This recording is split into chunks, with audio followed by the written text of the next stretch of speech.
¿Ahora? Muy bien. Hola, muchas gracias por... Soy... antes de empezar, me gustaría que levantéis las manos las mujeres. ¿Vale? ¿Los hombres? Muy bien. Hoy hay muchos hombres, lo cual está muy bien. Yo voy a hablar de nosotros, vosotras y el resto de los animales. Bueno, yo soy activista, empecé como activista en Estados Unidos, y cuando llegué a España me di cuenta que, bueno, que quería continuar en el movimiento, pero quería especializarme en algo. La vida me llevó a Comillas y, bueno, soy profesora de marketing, enseño a estudiantes de grado y demás. El consumo, se va la voz, ¿no? De vez en cuando. Sí.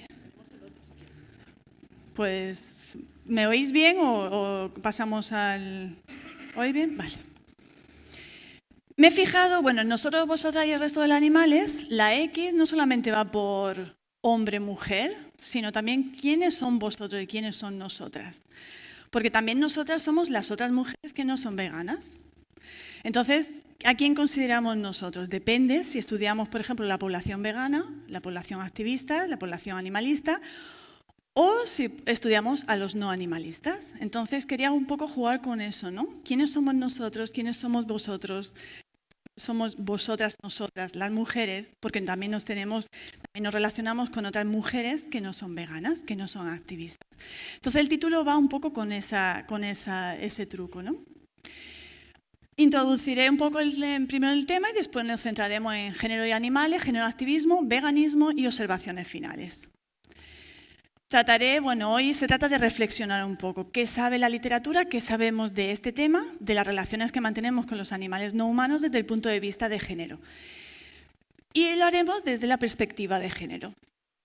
Sabemos las relaciones de los animales, hay muchísima literatura, pero la literatura nunca, o más bien, perdón por el nunca, pero no muy a menudo ha hecho ese filtro, ¿no? No ha dicho, bueno, vale, cuáles son las relaciones de los animales, pero vamos a verlo desde la perspectiva de género. No solamente hablando de los animales, sino humanos y relaciones humanos y no humanos, sino decir, vale, ¿qué diferencia hay entre hombres y mujeres? Lo siento por de eso. No hablamos de sexo. Me niego a hablar de sexo.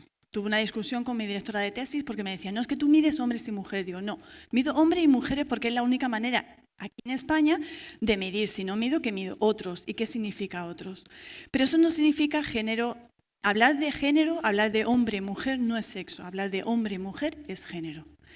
¿Por qué digo esto? El sexo, lo sabemos todos, es un factor biológico. Sin embargo, el género es una construcción social. Lo que hacemos nosotros, lo discutimos nosotros, lo perpetuamos nosotros. Esto significa que es un concepto político, ¿de acuerdo? Es un concepto además revolucionario. La gente no quiere hablar de género, prefiere hablar de sexo. Y en el research, en la investigación, se sigue hablando de sexo. Y eso es negar que cuando nacemos nos convertimos en género. Hombre y mujer, en el momento que nace, siempre está teñido de género. Cómo te llaman, cómo te cuidan, cómo te visten, todo alrededor es género. No se puede hablar de sexo. Y eso es una batalla, por ejemplo, en investigación es una batalla. Se sigue hablando de sexo, ¿no? Incluso yo en mis primeros trabajos hablaba de sexo, porque desconocía realmente, no. Para mí estaba muy claro que sexo era género, pero para la literatura y para el resto de los investigadores no. Así que siempre hay que hablar de género, o decir sexo, pero estoy hablando hombre y mujer, pero entendiendo que es una construcción política. Es performativo, porque nosotras mismas, lo vamos reproduciendo. El discurso se reproduce, es una narrativa que tenemos. Y hay que afrontarla, hay que primero reconocer que está ahí y después preguntarnos cómo vamos a cambiar esto. Si queremos cambiarlo, eso sería la primera pregunta, y si podemos cambiarlo, ¿cómo vamos a poder cambiarlo? En definitiva, hablar de las relaciones humano-animales desde la perspectiva de género se trata de visualizar esas diferencias que tenemos en la actualidad y que muchas veces pasa desapercibida. Incluso de la propia psicología social, las teorías que se utilizan ahora se están revisitando, ¿no? Diciendo, bueno, ¿quién era la muestra? A ver si las teorías, los modelos que utilizamos para estudiar la psicología, la sociología, estaba marcada demasiado por el tamaño de la muestra masculina, ¿no? A ver si nos sirve a nosotras. Hay que volver a estudiar.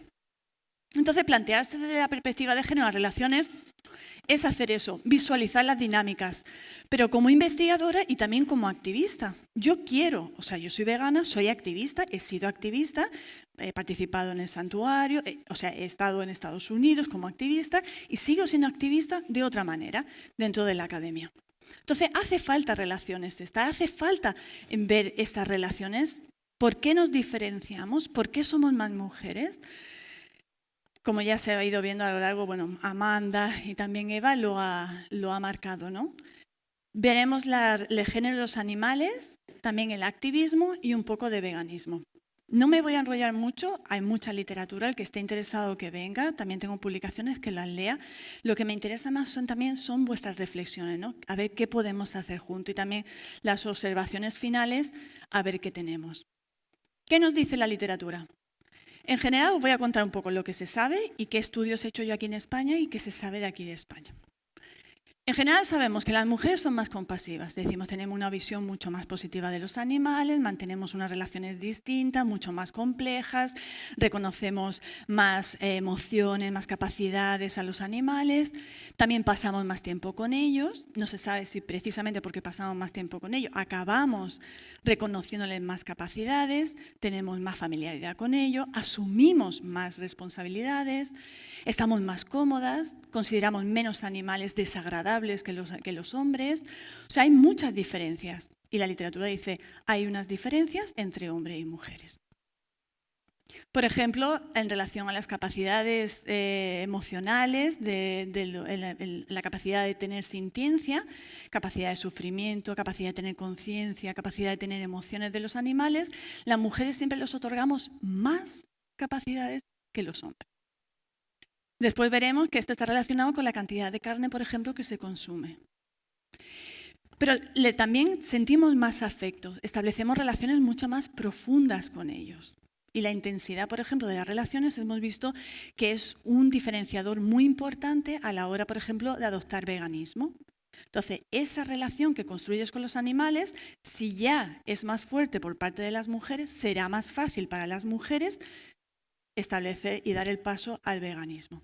Pero otra vez, cada vez que digo mujer, quiero decir que es una construcción social. No sabemos por qué es así. Le atribuimos más capacidades mentales y también consideramos, y esto es muy importante, entendemos que los animales merecen consideración moral. Y esto es más fuerte para las mujeres que para los hombres. El por qué ya lo veremos, pero no está tan claro. Las evidencias, por ejemplo, en España, lo que hemos visto es esto. Lo otro era lo que decía la literatura. Y uno de mis estudios, mi tesis doctoral, y aparece que las mujeres atribuimos más capacidad de conciencia, mayor también capacidad de tener emociones y también consideración moral. En cambio, no nos diferenciamos. Estos son no veganos, son estudiantes universitarios no veganos, no vegetarianos. Sin embargo, la capacidad de sufrimiento vemos que es igual. De mi punto de vista de estrategia, seguimos haciendo hincapié en sufrimiento cuando tampoco hay diferencia entre hombres y mujeres, todos estamos de acuerdo que sufren. Sin embargo, eso tampoco diferencia ni siquiera para dar el paso al veganismo, como otro estudio, por ejemplo, otro estudio que tengo lo evidencia, ¿no? Entonces, si el sufrimiento tampoco es un predictor del veganismo, hay que tenerlo en cuenta. A lo mejor hay que hacer más hincapié en emociones, en la capacidad de conciencia o en la consideración moral. Si tenéis alguna pregunta, yo interrumpo y lo hablamos, ¿vale? Por ejemplo, en esto, vemos que no solamente tenemos más consideración, atribuimos más consideración moral o conciencia, capacidad de emoción, sino es que nos diferenciamos según el animal del que hablemos. O sea que esto es muy complejo. Cuando hacemos campañas, vemos que todos los animales, para nosotros todos los animales, claro, porque nosotros entendemos que todos los animales tienen el mismo derecho, pero eso somos nosotros. El resto del mundo no lo ve así. El resto del mundo diferencia entre la conciencia de un cerdo, de una gallina, de las ovejas, del sufrimiento, y hacen un mapa mental totalmente distinto. Entonces, por ejemplo, si estamos hablando de las ovejas, vemos que los hombres y las mujeres se diferencian. Todo lo que tiene la flecha amarilla son unos ejemplos de la diferencia entre hombre y mujer cómo le atribuyen la consideración moral, la capacidad moral. Por ejemplo, cerdo. ¿Estamos de acuerdo? Hombres y mujeres que tienen la misma capacidad de conciencia, emoción, atribuimos la misma capacidad de conciencia, de emoción, de sufrimiento y sentimos el mismo afecto. Bajo, pero sentimos el mismo. Sin embargo, nos diferenciamos en la consideración moral. La mujer considera, repetitivamente, le atribuyen mayor consideración moral a los intereses de los cerdos que los hombres. ¿Por qué esto es así? No lo sabemos, pero sabemos que es así. Entonces, claro, hacemos una campaña y hacemos hincapié en consideración moral y vemos que es igual. Sin embargo, lo que importa de la consideración moral, ahí está la diferencia. Y vemos que es, bueno, pues aquí tenéis la diferencia. En otros no nos diferenciamos. Mirad, en delfines somos iguales. Le atribuimos las mismas capacidades, hombres y mujeres. ¿Por qué? Tampoco lo sabemos. Cuando pasamos, por ejemplo, a las actitudes utilitarias, que así es como la he llamado yo en la tesis doctoral, la llamaba así, que son las actitudes hacia el uso de los animales. Vale, ¿cómo entendemos el hombre y la mujer, los hombres y las mujeres, que los animales están ahí para ser utilizados? ¿Sentimos lo mismo? ¿Estamos igualmente de acuerdo? ¿Lo condenamos con la misma firmeza? Hemos visto que no. La literatura en general dice no. La mujer condena con mucha más fuerza el uso y el abuso de los animales.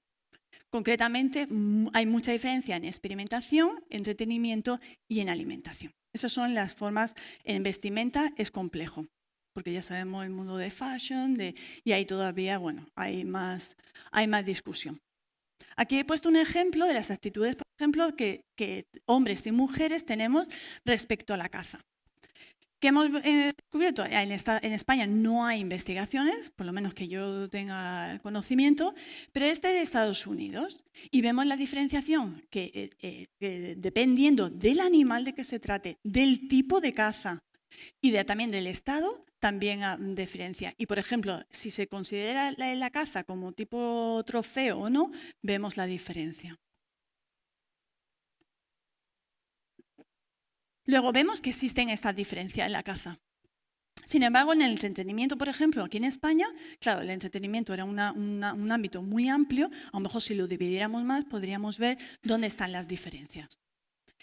Estos son los usos que yo pregunté a los estudiantes y vemos que las diferencias están, mirad, en más de la mitad. Mucho más de la mitad. Y estoy hablando de diferencias significativas. Quiere decir que hay diferencia entre hombres y mujeres de cómo condenamos o aprobamos los usos. Otra vez, está relacionado con la consideración moral y todo eso. Pero hay tantas preguntas todavía que responder, tantas preguntas de por qué justifican unos, por qué no otros, por qué lo entienden de una manera u otra.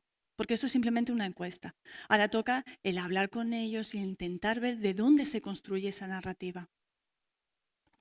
La orientación, por ejemplo, vimos que todos los usos en los que más se diferencia hombres y mujeres están relacionados con lo que yo llamé la orientación existencialista, que son todos aquellos usos que implican la explotación directa o la muerte del animal. No tanto si están en buenas condiciones, que sería una orientación bienestarista, ni tampoco, por ejemplo, hedonista, que sería bueno para el entretenimiento. Ahí no está tan claro que hombres y mujeres seamos tan diferentes. Pero esto es muy importante cuando hacemos campañas, porque tenemos que saber de dónde empezar. A lo mejor tendría más sentido empezar con algo que nos une y no con algo que nos diferencia. O simplemente sabiéndolo, diseñando campañas distintas, sabiendo en qué nos une, qué nos diferencia, para poder diseñar campañas más eficientes. O por lo menos conocer cómo construimos la narrativa. Cuando pasamos al activismo animalista, todos lo sabemos. La literatura aquí es muy repetitiva y dice, no, la presencia del movimiento ha sido y siempre ha sido una mayoría, hay mayoría femenina. Hay más mujeres que hombres, pero tampoco sabemos por qué. Son preguntas que sabemos la respuesta en el sentido de numérico, pero no sabemos por qué. Si queremos atraer, por ejemplo, a más hombres, tendremos que conocer también su punto de vista y su narrativa. Los estudios dicen que para las mujeres, por ejemplo, que se unen al movimiento, tiene un gran coste personal y profesional. Sienten que tienen que renunciar a muchas cosas, porque dan todo el tiempo que tienen al movimiento, y es muy interesante cómo lo viven los hombres de las mujeres, porque hay ciertas diferencias. No obstante, las mujeres, por ejemplo, necesitan, la literatura dice que necesitan también más apoyo del movimiento y a lo mejor más apoyo de la gente. Y eso puede ser que explique por qué se acercan más al movimiento animalista que los hombres. A lo mejor los hombres lo viven de una manera más aislada que las mujeres y las mujeres acaban perteneciendo más al movimiento. También tienen una mayor recompensa, tienen un mayor desarrollo personal, político y emocional. Cuando vemos las encuestas aquí en España, vemos que alrededor del 75-78% son mujeres y es repetitivo. Ahora imaginamos que con que el crecimiento de la dieta vegana puede ser que haya aumentado el número de hombres. Porque como diré posteriormente, la consideración, por ejemplo, los hombres, en ellos es muy importante la norma social. Entonces, si hay más hombres vegetarianos, ellos se van a animar más a hacerse vegetarianos, porque para ellos es más importante que, por ejemplo, para nosotras. Más cosas, el género y veganismo. Hemos visto, por ejemplo, que cuando hablamos de factores actitudinales, vemos que las mujeres alegan con mayor frecuencia la compasión hacia los animales para hacerse vegana. Como la razón principal es 65%. Sin embargo, la de los hombres es un 15%. ¿Por qué ocurre esto? Entonces, ¿qué pasa con el otro porcentaje? Cuando renuncian al consumo de carne o evitan cualquier animal, ¿o por qué lo hacen esto? Esto hay que investigarlo, hay que saber más sobre esto. Vemos, por ejemplo, que las mujeres también consideran que el reducir el consumo de carne o hacerse vegetariana creen que tiene un mayor impacto en el medio ambiente, en la salud de los animales, en general en todo el planeta, en la sostenibilidad, en todo, más que los hombres. Los hombres no reconocen ese impacto. Por ejemplo, vemos que tienen mayores emociones positivas hacia el veganismo, hacia las verduras en general, las mujeres, que los hombres. Los hombres, en cambio, tienen un apego a la carne muchísimo mayor. Después veremos por qué, y esto puede estar explicado en parte por los factores sociales. Vemos también que las mujeres tienen mayores emociones negativas hacia la carne. Cuando comen, tienen más emociones negativas. Asco, por ejemplo, culpabilidad, tristeza.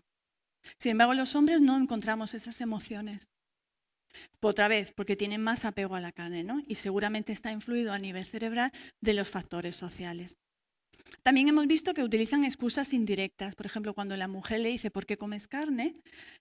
A diferencia de los hombres que dicen, bueno, es que el hombre está hecho, el destino del hombre es comer carne y tenemos derecho a consumir carne. Es una respuesta muy directa, no siento culpabilidad, es así y ya está. Somos superiores y utilizan otros argumentos distintos a las mujeres. Entonces, las creencias que hay detrás del consumo de carne o del no consumo de carne también son diferentes según seamos mujeres o hombres. Volviendo también, la última de las causas que a mí me parece muy interesante es la salud. Los hombres normalmente alegan con mayor frecuencia que necesitan comer carne por razones de salud más que las mujeres. ¿Por qué? Seguramente por una idea, ya veremos después, que hay de masculinidad, que hay que mantener los músculos, que hay que mantenerse saludable y que el hombre y la mujer orgánicamente, biológicamente somos diferentes. Este es el estudio en España. Vemos las mujeres alegaban con mayor frecuencia el poder, por ejemplo, las razones para evitar el consumo de animales según el género, alegaban con mayor frecuencia la protección animal y el asco. Y el asco es muy importante porque es una emoción moral. No es simplemente biológica de repulsión que algo, no, es que hay un trasfondo moral muy fuerte. De hecho, por ejemplo, las investigaciones dicen que hasta que no dejas de consumir carne totalmente, no empiezas a desarrollar ese asco moral. Eso implicaría, por ejemplo, que la gente que reduce el consumo de carne no desarrolla el asco. Y si no desarrolla el asco, no puede avanzar hacia el veganismo. Esa es una de las teorías.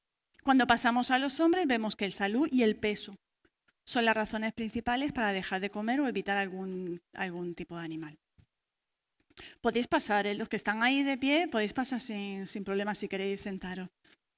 Vemos, el problema es que no teníamos una muestra muy grande, pero habrá que volver a esto y ver y volver a ello. Nuevamente, cuando decimos, vale, sabemos que hay diferencia en cuanto a las razones entre hombres y mujeres para evitar comer carne y para evitar comer animales. Muy bien, pero es que incluso cuando dividimos los animales vemos que las razones son diferentes. Entonces, cuando hacemos una campaña, por ejemplo, para no comer cerdos, vemos que es diferente entre hombres y mujeres. Igual cuando otro animal y tal, porque hay que diferenciar. Una de las estrategias que nosotros utilizamos es que todos los animales son iguales, pero el resto del mundo no lo ve así. Entonces, a lo mejor hay que adaptar el mensaje jugando un poco con eso, ¿no? Para decir qué cala más, que voy a hablar tu mismo lenguaje y voy a utilizarlo. Vemos la diferencia entre hombre y mujer, por ejemplo, el animal. Vemos que en la mujer en consumir carne roja, en el pollo, pero no vemos, por ejemplo, en consumir cordero. Ahí no hay diferencia entre hombres y mujeres. Cuando hablamos de factores sociales, y muchos de los factores, por ejemplo, actitudinales, van a estar influidos por los factores sociales, vemos que una de las mayores barreras que tienen las mujeres es la autonomía. ¿Por qué? Porque se le atribuye, por ejemplo, ahora lo veremos, la falta de autonomía de las mujeres. Sin embargo, el hombre, las barreras más importantes va a ser la masculinidad. Hemos encontrado, pero hay muy poco de investigaciones sobre esto, que cuando se habla a las mujeres, cuando una mujer decide ser vegetariana o vegana, lo primero que se le pregunta es ¿por qué quieres serlo? Es como si fuéramos incapaces de tomar decisiones éticas o morales. Entonces se le empieza a pensar, bueno, pues por un trastorno alimentario o bien porque quieres controlar el peso o tal, ¿no? En realidad ahí lo que está haciéndose es cuestionar nuestra capacidad de autonomía, de decir no, yo quiero ser vegana por cuestiones morales. ¿Qué pasa? Que además hemos visto que parte de su entorno empieza como a minar un poco esa decisión. A ver si vas a caer enferma, a lo mejor no sabes lo que estás haciendo. Sobre todo hemos visto que viene más de las figuras masculinas. Pero ojo, las madres también. Las madres mandan más mensajes negativos a sus hijas porque a ver, que tengo que cuidar de ti, y viene eso del paternalismo y problemas estructurales, que consideramos que la mujer no es capaz de tomar sus propias decisiones. Sin embargo, en un hombre no. Hemos visto que es diferente. Entonces, imaginar las presiones que recibe una mujer y un hombre son diferentes cuando decide dar el paso. La mujer va a tener que un poco que luchar contra eso, ¿no? Porque es diferente. No ve ese apoyo. Pero ojo, también parece ser que las mujeres esperamos más apoyo de las amigas, de los familiares, que por ejemplo, los hombres. Los hombres son un poco más, parece ser que van un poco más a su bola. Cuando un hombre decide ser vegetariano, ¿qué es las barreras que se encuentra por los factores sociales? Pues claro, lo que es la masculinidad. ¿Por qué? Porque el consumo de carne está relacionado y sigue estando relacionado. Y le pongo anuncios a mis alumnos, por ejemplo, de consumo. La fuerte conexión que hay entre la masculinidad y el consumo de carne. Cuando hablamos de carne, simbólicamente se está hablando de poder, de dominación, de racionalidad, de autoridad, de violencia. Eso es lo que implica la carne. Sin embargo, cuando una persona se hace vegetariana, aparecen todos los opuestos. Entonces la barrera es, pues eres un weak, eres muy débil, eres muy emocional, no tienes autoridad, todo eso, ¿no? Y eso es una barrera muy importante para los hombres, para dar el paso y hacerse vegetarianos. Pero ya digo, una vez que el hombre decide ser vegetariano, hay menos discusión en su casa y en su entorno. Todo el mundo lo acepta. Sin embargo, la mujer no. ¿Qué pasa? La hombría es un concepto frágil. Y veremos, ahora, bueno, estamos viendo que puede ser que vaya a pronunciarse mucho más la separación entre hombres y mujeres. Y esto tendremos que tenerlo en cuenta también desde el punto de vista animalista, de decir, vale, ¿cómo vamos a utilizar esto? Si se siguen separando hombres y mujeres y esa fuerza o esa separación se va a hacer más fuerte, se sigue feminizando más y masculinizando más todos los mensajes, todo el marketing, ¿cómo vamos a jugar eso? ¿Qué pasa? Que claro, cuando un hombre decide dejar de comer carne, pues entonces se le critica. Y lo que pasa es que, bueno, pues claro, como utiliza la carne como una validación social, pues ahí está, ¿no? Negándolo. Los factores prácticos, ahora pasaremos, daré un vistazo primero a lo que hay y después que hemos encontrado en España. ¿Qué pasa con los factores prácticos? Otra barrera. Por ejemplo, las mujeres vemos menos barreras, menos frenos a la hora de ser vegetariana o de ser vegetarianos. Entonces, por ejemplo, los hombres ven muchísimos frenos, muchísimos frenos. Habrá que también afrontar esto. Estamos hablando de los frenos a las mujeres, a los hombres. Cuando hablamos de frenos, ¿a quién nos enfrentamos? ¿A quién le estamos explicando? También a las mujeres, por ejemplo, hemos visto que tienen mayor nivel de autoeficacia que los hombres. Los hombres dicen falta de disponibilidad, es que no hay productos suficientes, cuando voy a un restaurante no hay, cuando voy con mis colegas no hay. Conveniencia, es que es un rollo, tarda más tiempo, es aburrido. Hay estudios, por ejemplo, de Worsley en Stripek, imposible de pronunciar. Dice, y control, la mayoría de los frenos eran diferentes. De 25 frenos, la mayoría de hombres y mujeres veían frenos distintos. Pues habrá también que afrontar esto, ¿no? A la hora de explicar a uno a otro cuál es la diferencia. Esto se explica en la literatura diciendo, bueno, son los roles sociales. La mujer tradicionalmente hemos tenido más papel en la casa y somos más creativas, entonces podemos solucionarlo más. No es un gran problema, pues que podremos encontrar soluciones a esto, ¿no? No nos agobiamos tanto con las opciones que hay en el mercado. La intención. La literatura dice que sí, la mujer tiene más intenciones de adoptar el vegetarianismo. Del veganismo no hay muchos estudios todavía. Del vegetarianismo, le gustaría adoptar el 15%, dice que sí, que le gustaría adoptar el vegetarianismo, y solamente un 2% de la población hombre le gustaría adoptar el vegetarianismo. Otra vez, cuando hablamos de esto, ¿de qué estamos hablando? Y cuando hablamos de intención, ¿de qué estamos hablando? ¿Intención momentánea? ¿De cuánto? ¿De cuánto? Hay que darle un repaso también a esto, ¿no? Las mujeres tienen mayor intención de adoptar plant-based diet, conducta pro-animalista y el restaurante veg-friendly. ¿Por qué es esto? Seguramente por los factores sociales que son muy importantes. Y otra vez, los factores sociales pueden ser muy importantes para las mujeres, pero son mucho más importantes para los hombres. Cuando en la tesis doctoral lo que vimos es que en mi investigación, bueno, de todas las actitudes hacia el veganismo, de las normas sociales, la presión de las normas sociales o de las barreras que veían, vimos que bueno, la diferencia entre hombre y mujer era el carácter ético del veganismo. Las mujeres le atribuyen muchísimo más valor ético al veganismo que los hombres. Los hombres no le atribuyen tanto.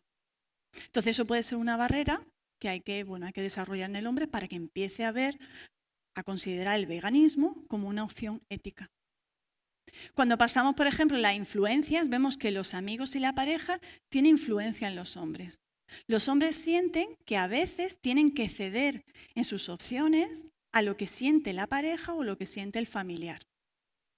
La mujer no tanto. La mujer lo sufrirá de otra manera o busca amigas que sean veganas, vegetarianas, o no se sabe muy bien cómo la mujer gestiona toda esa presión. Tampoco lo sabemos. Pero sabemos, por ejemplo, que los hombres, los amigos y la pareja tienen mucha influencia. Entonces, una influencia es, bueno, chicas, vamos a ejercer esa presión también a los hombres, ¿no? Sin embargo, yo no vi ninguna intención de adoptar el veganismo, ojo. Sin embargo, cuando me di intención de adoptar el vegetarianismo, ahí sí aparecía diferencia. Entonces puede ser que la diferencia sea de mujer. Vemos la diferencia entre hombre y mujer, la intención de adoptar el vegetarianismo, y sabemos por la literatura que la mayoría de la gente antes de adoptar el veganismo adopta el vegetarianismo. Luego, si tienes una mayor intención de adoptar el vegetarianismo, el siguiente paso va a ser adoptar el veganismo. Si le preguntas a la población general, ¿qué intención tienes de adoptar el veganismo? 0. Porque lo ven como muy lejano. En control, por ejemplo, en las barreras, tampoco vimos muchas. En general, los universitarios consideran que es muy difícil. Es muy difícil ser vegano. Ven muchísimos frenos, en general. Entonces no vimos mucha diferencia entre hombres y mujeres respecto a los frenos. ¿Vale? Cuando preguntamos cuál es tu interés hacia el veganismo, ni siquiera la intención de adoptar el veganismo, tu interés hacia el veganismo, tampoco hay diferencia entre hombres y mujeres. Entonces, a lo mejor, aunque queramos hablar de veganismo, a lo mejor hay que hablar primero de vegetarianismo, porque ese va a ser el enganche al veganismo. Ojo, estos son un poco hipótesis, pero habrá que mirarlo y habrá que contrastarlo y habrá que estudiarlo. Otro de los hallazgos importantes aquí en España ha sido que cuando hablábamos, por ejemplo, de la capacidad, de la atribución de las capacidades mentales a los animales, para las mujeres era muchísimo más importante en la actitud hacia el veganismo. Lo voy a explicar de otra manera porque lo he explicado fatal. Cuando le preguntábamos, por ejemplo, ¿qué capacidad crees que tienen los animales de tener de conciencia, emociones, tal? Eso tiene mayor influencia para modificar las actitudes al veganismo en las mujeres que en los hombres. Eso significa, como nuestras campañas siempre hacen referencia a esas capacidades emocionales, claro, entonces eso explicaría o podría explicar por qué hay más mujeres que tienen una actitud positiva hacia el veganismo. Porque hay una conexión mucho más fuerte para las mujeres que para los hombres. Las capacidades afectivas, antropomórficas y morales tienen mayor influencia en la conformación de las actitudes que tenemos hacia el veganismo en las mujeres que en los hombres. Lo último, observaciones finales. ¿Cuáles son las causas? No lo sabemos.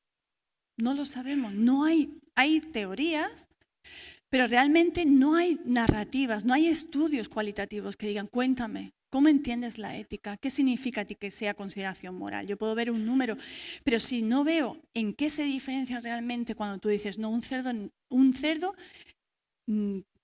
merece consideración moral, pero ¿qué significa para ti eso? ¿Y qué significa para un hombre? Por ejemplo, ¿no? Sabemos o intuimos que está relacionado con las estructuras patriarcales. Y dice, claro, hombres y mujeres viven distintas situaciones de opresión general y eso es lo que se hace es trasladarlo a los hombres. Las mujeres tenemos como más empatía hacia esa situación de opresión general. Como que nos reconocemos como víctimas. Pero eso es una teoría, seguramente muy acertada, pero sigue siendo una teoría. Pero también puede ser, dice hay otro, no, es que procesamos la información de manera diferente. Nos han enseñado a procesar la información de manera diferente. Nosotros somos más emocionales, más afectivas, por ejemplo. Los afectos nos afectan más que lo racional. Por ejemplo, el proceso de toma de decisiones. Dice, los hombres toman decisiones de manera más lineal. Las mujeres más relacional. Eso podría explicar, por ejemplo, porque vemos conexiones en todos lados. No, es que esto está relacionado con esto, y esto está relacionado con esto, y esto con esto. Los hombres lo ven más lineal. Pero otra vez, esto es un constructo social. No es que nazcamos así, es que nos hacemos así. Entonces habrá que averiguar si eso es verdad. Teorías de poder diferentes. En la literatura hay diferentes teorías de poder. La dominación, el poder, como lo entendemos, es más masculino que femenino. El poder, desde el punto de vista de la mujer, es colaboración. Es en lo que tú y yo hacemos, un poco como Hannah Arendt o Foucault. En lo que tú y yo hacemos, ahí está el poder, en la colaboración, en lo que nace juntos. Y eso podría explicar, por ejemplo, también las situaciones de violencia, de supremacía, de subversión también. Pero ya digo, hay muchísimas teorías y, bueno, dicen otras, no, es que la visión de la naturaleza del hombre y de la mujer es diferente. La de la mujer es muy romántica y la del hombre es de dominación, de recursos. Los recursos naturales están ahí para ser dominados, para ponerlos al servicio del hombre. Otra vez, ¿cuál es la narrativa? Y para mí lo que es más importante, ¿qué narrativa queremos nosotros dominar o adoptar nosotros y nosotras como un movimiento? ¿Qué estamos construyendo? Los investigadores dicen, tenemos que tener más investigaciones. Esto es una llamada a que necesitamos investigadores e investigadoras. Necesitamos más investigación en todos los campos. Necesitamos más investigación. En España, por ejemplo, no hay casi nada.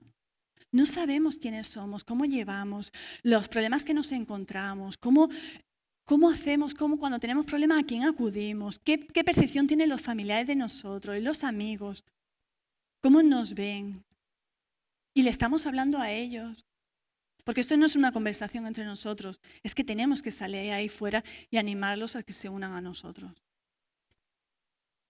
La investigación no son concluyentes. Todo lo que he contado hay que tomarlo con un grano de sal. No sabemos. La verdad es que no sabemos nada. Empieza a rascarse un poco lo que sabemos. Hay que hacer más estudios. Sabemos que las relaciones con los animales son sensibles a factores personales, a la edad, a la educación, a la religión, a la práctica de la religión. Muchísimos factores personales, pero también contextuales, por ejemplo, la cultura. es muy diferente. Estamos aplicando estudios de Estados Unidos directamente a España, cuando puede ser que las creencias, todo lo que predice, las actitudes, la norma social, las barreras, todo puede ser diferente. Ahí también están relacionados con el empoderamiento de la mujer. Dicen, no, aquellas culturas en las que la mujer está más empoderada tienen mejores relaciones con los animales. Bueno, pues si es así, vamos a ver y vamos a ir, por lo menos a investigarlo, ¿no?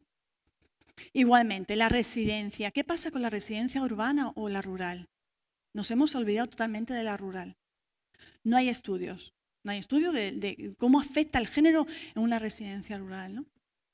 Y desde el punto de estrategia, ¿qué vamos a ver? Por ejemplo, hemos visto diferencias, sí. Y mi punto de vista desde el marketing, ¿qué hacemos con esas diferencias? ¿Las utilizamos para construir las estrategias? Por ejemplo, si vemos que las mujeres, o sea, si yo adapto mi comunicación a una mujer o a las mujeres, les va a llegar más, y si adapto mi comunicación a los hombres, les va a llegar más, pero no estamos perpetuando también esa diferenciación. Y desde el punto de vista de marketing, ¿qué debemos hacer? ¿Debemos aprovechar eso que sabemos que es diferencia, que es diferenciador entre ellos, o qué debemos hacer? Son preguntas que hay que contestar. ¿Reforzar la unión por el feminismo con lo femenino? Todo el mundo dice, no, es que el movimiento animalista es femenino. Muy bien, lo sabemos que hay 80% más de mujeres. No entre los líderes, pero sí vemos que los voluntarios son mujeres. ¿Y qué hacemos? ¿Nos quedamos como un movimiento femenino? Cuando no tenemos el poder de la sociedad, cuando el 1% sigue siendo masculino o blanco, ¿qué hacemos? ¿Seguimos construyendo toda la estrategia alrededor de lo femenino? ¿O creamos una narrativa distinta, storytelling? No, es que hay que hablar de algo común. Hay que abstraer todavía más. Hay que hablar de violencia, hay que hablar de dominación, que todo el mundo lo entienda. No se trata de ser hombre o mujer, se trata de situaciones de violencia. Y la mujer, evidentemente, lo sufrimos, pero hay otros colectivos que lo sufren igual. Raza, etc. Pero incluso los hombres viven esta violencia. Yo no estoy diciendo, y yo sé que esto ya he tenido un par de discusiones con lo de los hombres, que son también víctimas del sistema, porque el enemigo es el sistema. El enemigo es del poder, el enemigo es la violencia. ¿Qué debemos hacer como movimiento? ¿Seguir anclado en eso? Una cosa es reconocerlo, pero otra cosa es cómo vamos a construir las futuras narrativas. Y bueno, este es el último artículo que hablo también de género, por si alguien está disponible en la web, por si a alguien le interesara, pues profundizar sobre el tema, ¿no? Y ya está. Muchísimas gracias.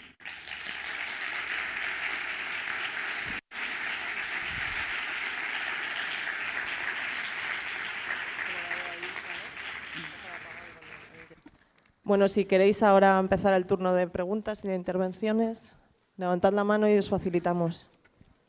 Gracias. Estoy aquí. Muchas gracias. Nos ha gustado mucho a mis compañeras que están aquí, a mí. Te quería preguntar... Aquí.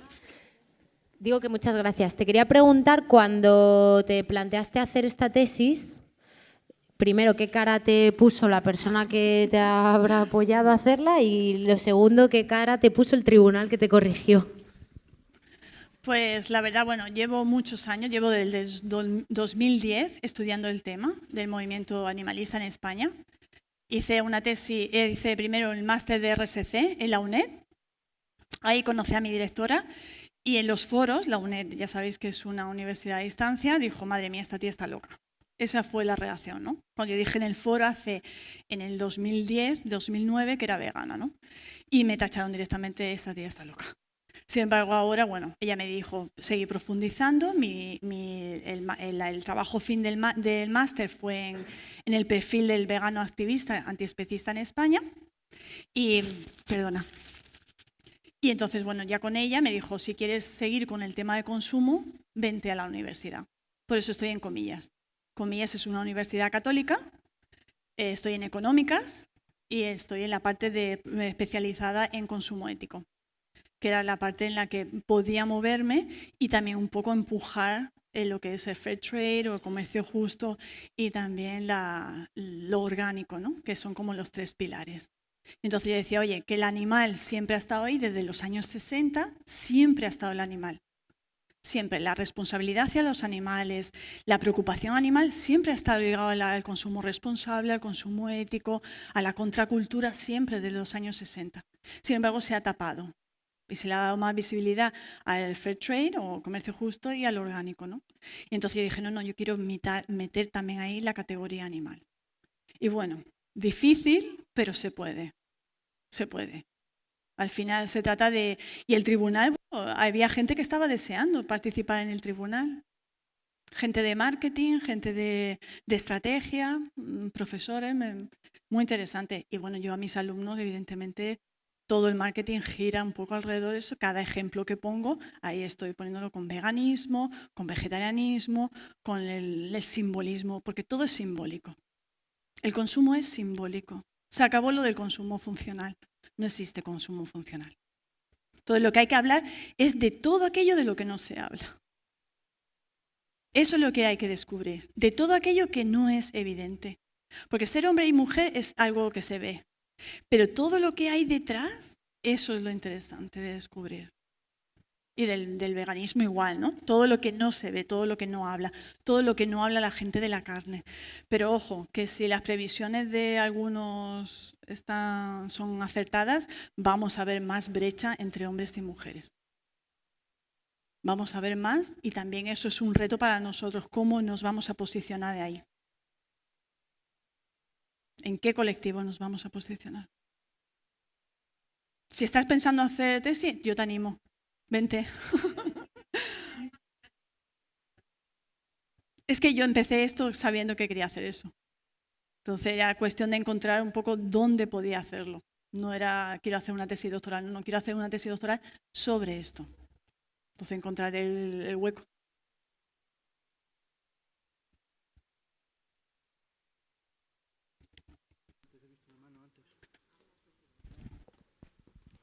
Hola, quería agradecerte por la charla, me ha hecho centrifugar el cerebro para variar. Yo me he quedado en una de las posibles causas de que el hombre sea más resistente a los cambios o a la renuncia de privilegios, y es en el orgullo herido, ¿no? La infantilidad masculina.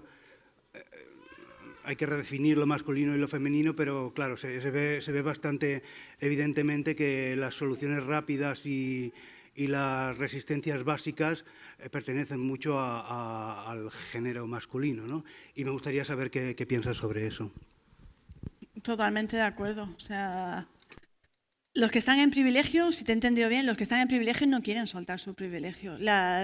Hay muchísimas estrategias, yo soy muy cautelosa. Será mi parte de investigadora, soy muy cautelosa.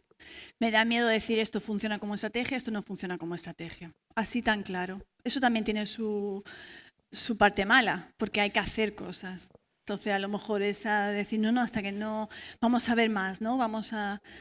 Difícil, es difícil, hay que saber más. Es que hay que conocer más, hay que hablar más con los hombres, hay que hablar más con las mujeres, hay que hablar con mujeres que no son vegetarianas como ven los animales, hay que ver cómo se meten para llegar a saber más del tema y poder atacarlo realmente dónde está el problema.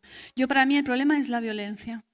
Y más veo la violencia. No sé si habéis visto The Mask You Live In, que es, la violencia es la misma directora que hizo Misrepresentation, que es de la parte de mujeres, cómo nos pinta el marketing, todo el sistema capitalista, cómo habla de las mujeres y cómo habla de los hombres.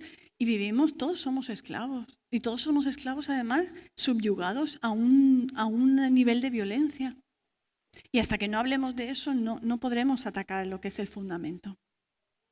Entonces, desde el punto de vista estratégico, hay que saber más.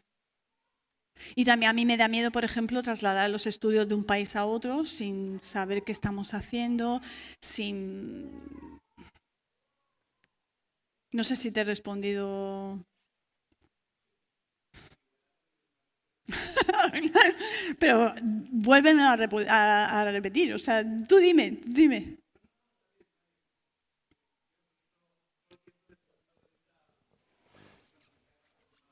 dicho, así que no voy a darte una respuesta, no voy a hacerte una pregunta que facilite una visión masculina de la respuesta que... Pero que me necesitamos gustaría también, ver. es que es también mi postura. No Si el sé si 80% del movimiento somos mujeres Por eso y no necesitamos vamos a al hacer macho. nada, lo siento mucho, pero los hombres están en el poder por ahora. Por ahora, gracias. Por ahora. Pero también hay que entender, bueno, si queremos cambiar las cosas, también habrá que saber cómo atraer a ellos, ¿no? Atraerles al movimiento. ¿Qué tenemos que hablar? ¿Cómo tenemos que hablar? ¿Me entiendes? Eso es lo que hay que descubrir.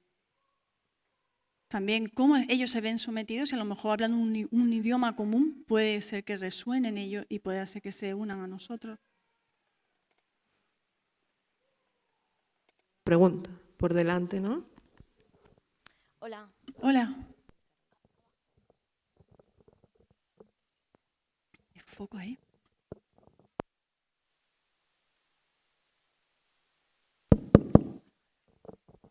Hola. Bueno, a ver, yo soy en concreto estudiante de psicología de la UNED, soy feminista, pero no soy vegetariana ni vegana y sí estoy muy dispuesta a aprender, ¿vale? Entonces, me he sentido muy identificada con algo que has dicho y es, por ejemplo, con que las mujeres solemos poner muchas excusas. Yo justamente hoy me he quejado de que aparentemente cualquier defensa que una persona pueda hacer en contra del veganismo y tal, suena a excusa.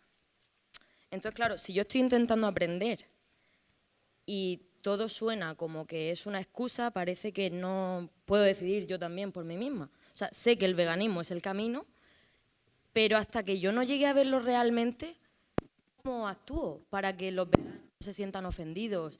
Para que el no vegano pues pueda acercarse un poco.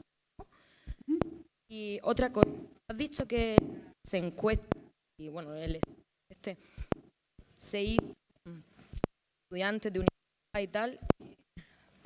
Claro, en un sistema patriarcal, digamos, entiendo que las campañas de marketing... Entiendo que las campañas de marketing solamente pueden ir dirigidas a personas que hayan estado educadas bajo esa influencia o esa cultura. Claro. Pero si yo cojo un grupito de niños, por ejemplo, y les cambio los roles, simplemente por probar, y intento que coman carne y tal, ¿crees que los niños desarrollarían la empatía y todas las emociones tan sensibles que dices que ahora tenemos las mujeres y las chicas al revés? Si los educas en esos valores, ¿vale? Si lo fundamentas solamente en eso, ¿no? En la claro, estructura porque patriarcal. Los estudios serían distintos. Entonces yo propongo, por ejemplo, dime qué opinas si estaría bien o no, para los niños que están naciendo ahora y que, en fin, tienen una cultura distinta a la nuestra, ahí sí que veo bien hacer un marketing similar. Y cuando habías dicho lo del marketing separado no lo había entendido, de hecho me había molestado un poco porque digo, es que entonces perpetuamos, también lo has dicho, pero ¿cómo cambias algo si no lo destruyes con una terapia de choque un poco bruta, ¿no? Claro, es que en mi parte, por ejemplo, animalista dice, vamos a aprovecharlo el marketing.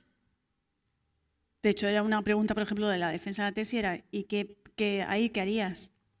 Es muy complejo, muy complicado. Porque yo sé, imagínate, yo sé que utilizando un determinado lenguaje voy a atraer más a las mujeres.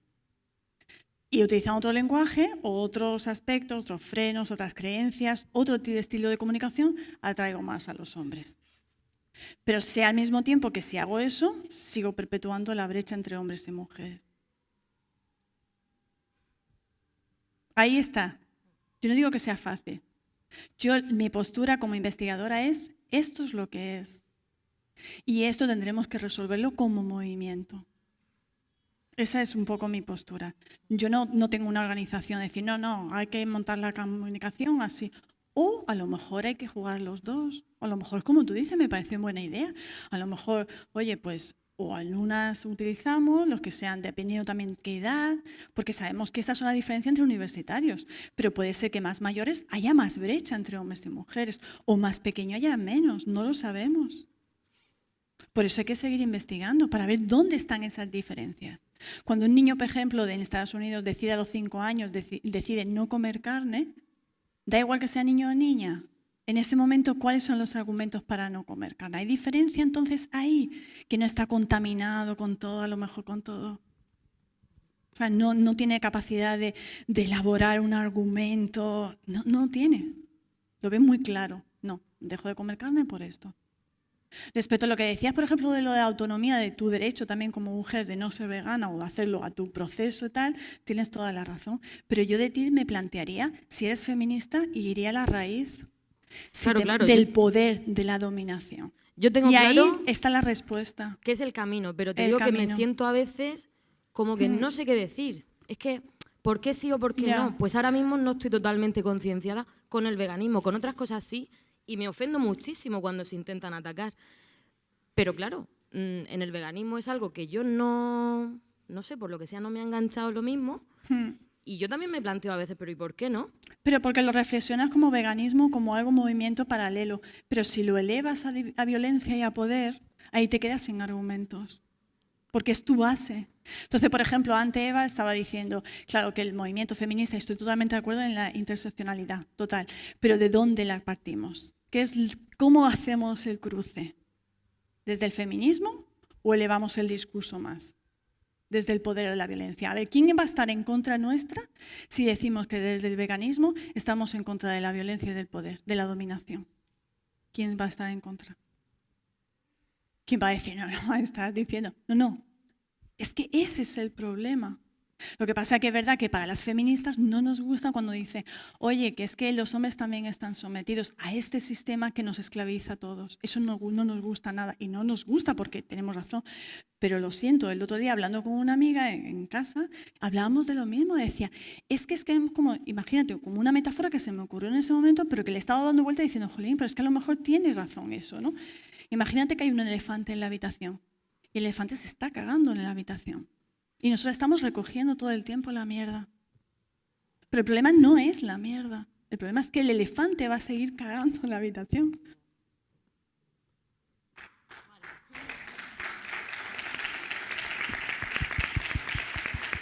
Entonces, hay que encontrar la raíz. Por mucho que nos duela, por mucho que decimos, no, es que se está cagando, es que me hace la vida imposible, me está jodiendo porque se está cagando. Y ya lo sé. Soy mujer y sufro eso todos los días, lo sé. Y ojo, que las investigadoras, además, seguimos. Si creéis que las investigadoras vivimos en un mundo aparte, es la misma mierda. Entonces hay que hablar de eso, hay que hablar de violencia, ya está. Si es que con la violencia, creo que en el fondo es eso, es el poder, el de la dominación, pero que, ojo, que a los hombres les imponen también eso. Ellos aprenden a ser hombres en la sociedad. Estela, hay otra intervención. Hola, buenas. Hola. Hola, buenas. Bueno, mi pregunta, a ver si logro formularla. No te oigo muy bien. Bueno, mi pregunta, a ver si consigo formularla bien, era en torno, ¿no?, al hecho de que contempló la dominación, ¿no?, o el poder, ¿no?, en términos biopolíticos, ¿no? Entonces, cuanto más naturalizado está el poder, ¿no?, es como que de algún modo más, desde mi interpretación, se abre la brecha, ¿no? Pero a la misma vez, si logramos que se cree otra estructura con otros paradigmas nuevos, en este caso interseccionales, etcétera, etcétera, ¿no consideras que la brecha, si partimos desde esta intersección, ¿no?, de luchas, se encoge? En vez de... Para mí, por ejemplo, el transgénero me parece muy prometedor. Para mí, el queer y todo eso me parecería fantástico ver, porque a lo mejor ahí encontramos cómo se puede disminuir esa brecha. El objetivo es ese. El objetivo es acercarnos un poco y destruir la forma en la que tenemos de entender el poder. Ese es el objetivo. Si logramos quitar eso, que estoy hablando palabras mayores, que esto no es más fácil decirlo que hacerlo, ese es el objetivo. O sea, el enemigo común debe ser ese. Acabar con esa forma de entender el poder, la dominación. Y ahí aquí disminuiría la brecha. Pero es que, otra vez, se nos calla también. O sea, el poder, por ejemplo, la forma de entender el poder femenino, por ejemplo, de Follett, que viene ya de muy atrás, vino antes de la Segunda Guerra Mundial y ella lo planteaba. Señores, el poder no se trata de esto. El poder no lo tienes ni tú ni yo. El poder es lo que construimos entre los dos, pero eso no ha avanzado. Lo que tiene éxito es el poder de yo soy superior a ti y te someto. Y eso lo vemos en razas, en sexo, en culturas. Da igual. Es que se repite constantemente entre alumnos y estudiantes. Se repite. Hay tantas estructuras de poder que lo único que realmente vemos son estructuras de poder de dominación. Eso es lo que hay que atacar.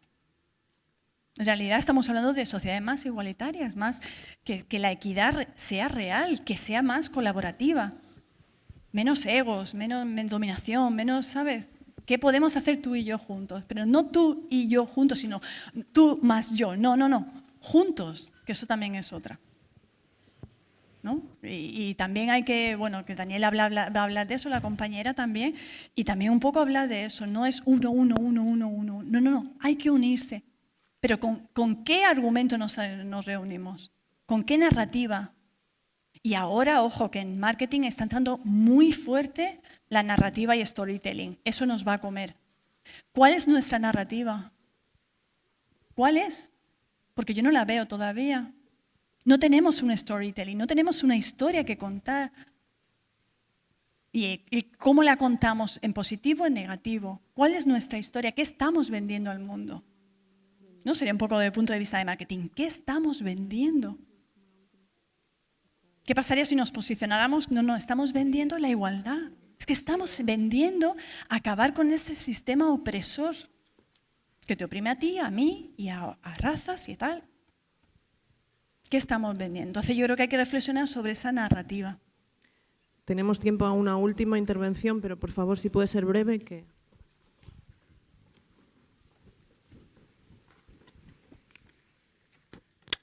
Bueno, muchas gracias por la exposición. Acorde con esta última cuestión, mencionando, por ejemplo, la esclavitud como una opresión evidentemente patriarcal y la forma donde es súper evidente pues, esta dominación, supremacía, explotación, me parece que claro, es súper importante retomar el discurso del veganismo desde este mismo eje, ¿no?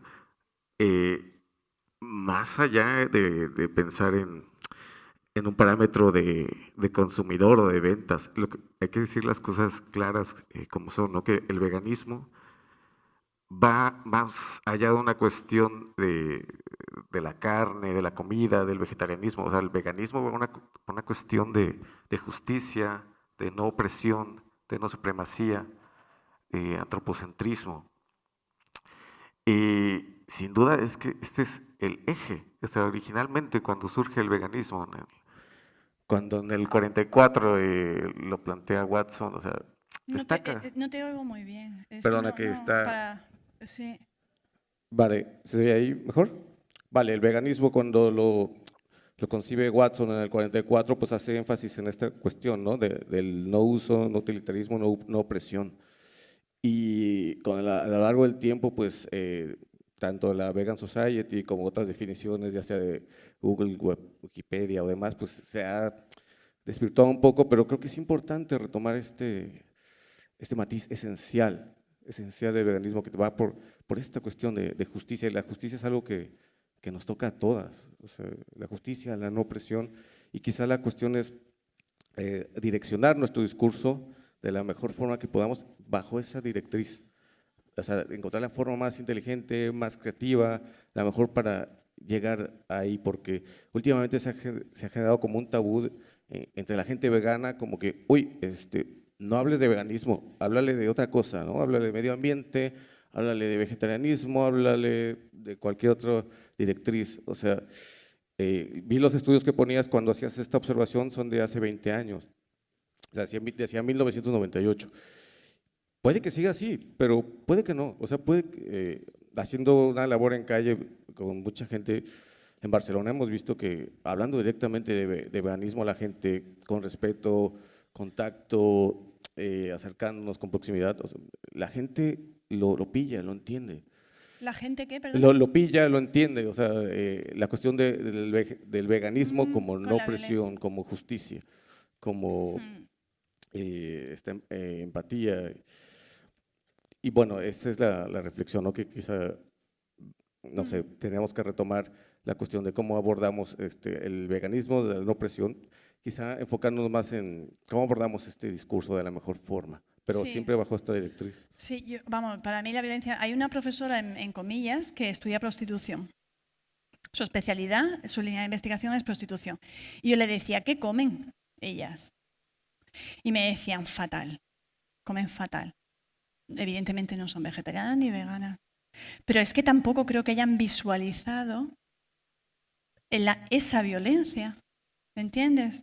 Entonces lo que hay que hacer es sacar esa violencia y ponerle nombre y decir, eso es violencia, eso es violencia, eso es violencia, para que hagan la conexión.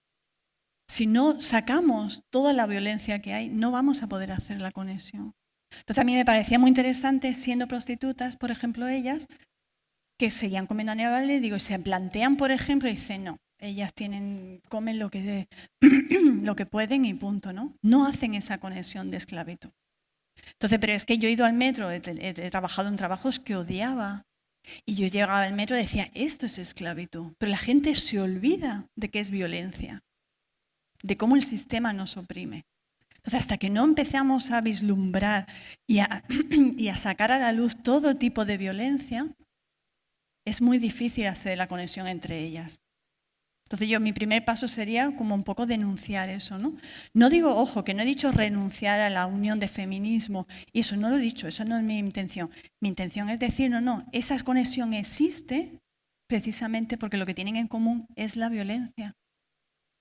Pero que puede haber otra conexión entre el racismo y el veganismo, otra vez por la violencia. ¿Me entiendes? O el sistema capitalista y el veganismo por la violencia del sistema capitalista. Pero que esto es una idea, ¿eh? Está ahora empezando a germinar, que ha sido un poco también de los últimos años pensando sobre el tema y decir qué estrategia debemos adoptar. ¿Cuál va a ser la narrativa? ¿Cómo nos vamos a posicionar? Ahora sabemos que, bueno, la dieta vegana está subiendo. Como dieta, ojo, como dieta. Habrá que aprovechar ese auge para engancharlo a algo político. ¿Y desde dónde lo vamos a hacer?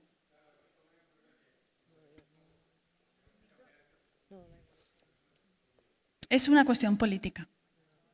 La alimentación siempre ha sido política, pero no solamente la vegana. Ahí estamos. Podemos seguir hablando. Creo que tenemos. Sí, bueno, Ángela me está diciendo. Sí, va a empezar ahora ya. Corta el rollo. En unos minutitos va a empezar la siguiente conferencia, así que agradecemos por favor a Estela, que ha sido muy interesante. Muchas gracias.